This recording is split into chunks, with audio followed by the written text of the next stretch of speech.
Indonesia saat ini mengalami ketidakstabilan dalam ekonomi dikarenakan banyak sekali faktor-faktor yang mempengaruhi ekonomi saat ini. Yang pertama, yaitu adalah tingkat kemiskinan di Indonesia saat ini mencapai sebesar 8,47%.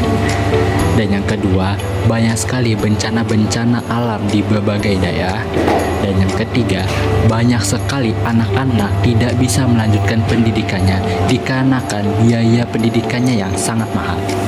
Oleh karena itu, diperlukan sistem yang bisa untuk membantu masyarakat yang sedang mengalami kesulitan atau bisa disebut dengan kemaslahatan untuk masyarakat, yaitu adalah sektor keuangan sosial Islam.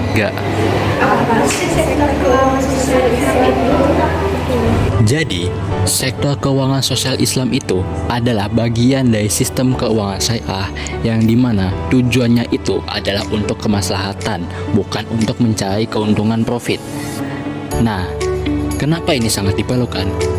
Dengan adanya sektor keuangan sosial Islam itu, para masyarakat yang mengalami krisis ekonomi itu bisa disumbangkan seluruh harta melalui sistem keuangan sosial Islam.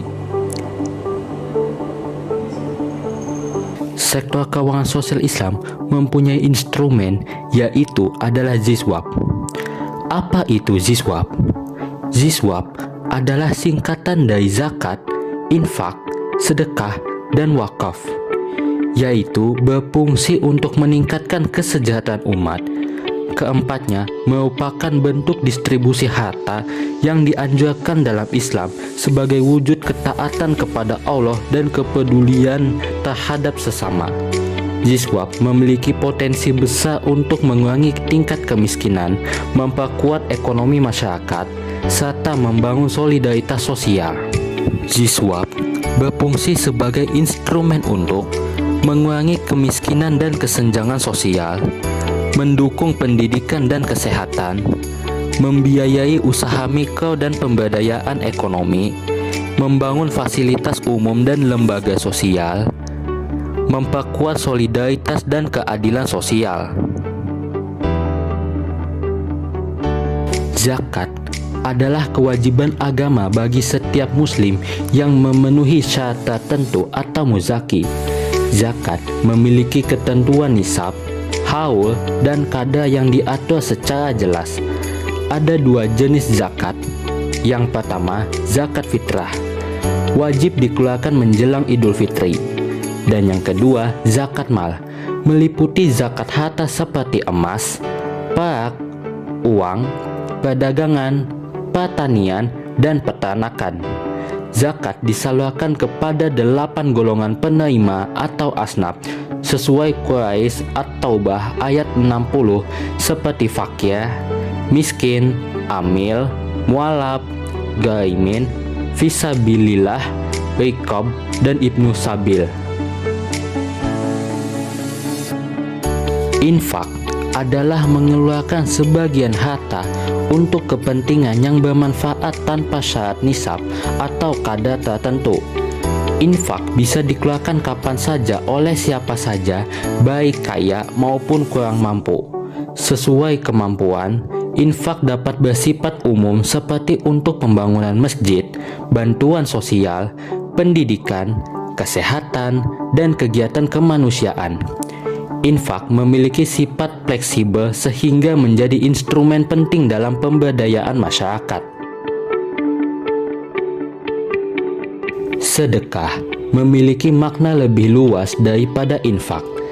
Tidak hanya berupa harta, sedekah dapat berupa perbuatan baik seperti senyum, ucapan yang baik, membantu orang lain, atau memberikan tenaga dan pikiran. Sedekah dianjurkan dalam Islam tanpa batasan jumlah. Nilai utama sedekah terletak pada keikhlasan dan niat tulus untuk memberi manfaat. Sedekah juga menjadi cara memperkuat hubungan sosial dan melatih empati. Wakaf adalah menyerahkan harta untuk digunakan secara permanen atau jangka panjang demi kemaslahatan umum. Wakaf biasanya berupa tanah, bangunan, aset produktif, hingga wakaf uang atau cash wakaf. Wakaf bersifat tahan pokok, artinya harta pokoknya tidak boleh dijual atau diwariskan, tetapi hasil manfaatnya digunakan untuk kepentingan sosial seperti sekolah, rumah sakit, masjid, dan program pemberdayaan. Wakaf adalah sumber pembiayaan jangka panjang yang sangat penting dalam ekonomi Islam. Itu saja pembahasan video tentang sektor keuangan sosial Islam. Terima kasih sudah menonton video ini sampai habis, dan semoga apa yang kami sampaikan ini bisa bermanfaat untuk kalian semua yang menonton video ini.